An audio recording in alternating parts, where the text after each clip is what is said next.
When you look at Genesis chapter 2, it focuses on what happened on day 6 of creation. Remember, on day 6 is when the animals were created, and also Adam and Eve were created on this day. So what happened is that God first of all created the animals, the land animals, and then he formed Adam. And after he created Adam, he planted a garden that was called Eden. And on this garden, it had very beautiful trees which had fruits which were good to eat. And then he took Adam and placed him inside that garden. And also the tree of the knowledge of good and evil was in the midst of that garden. And this is now where God commands Adam and tells him he should not eat from the tree of the knowledge of good and evil, for in the day that he eats, he shall surely die.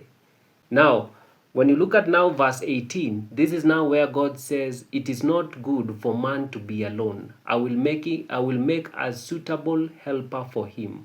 And then verse 19, this is now where some translations have a problem.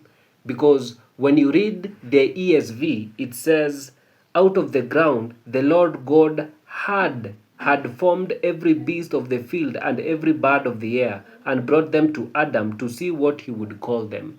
You see, some translations say that out of the ground the Lord God formed, making it look like a second account of creation, which is wrong. There were no two accounts of creation, there was only one.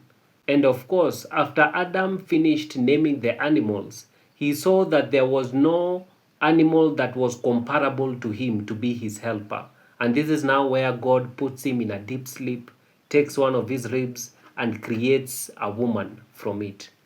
And then he brings the woman to the man, to Adam.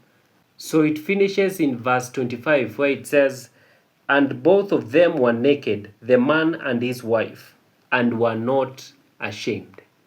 Anyway, that is Genesis chapter 2. God bless.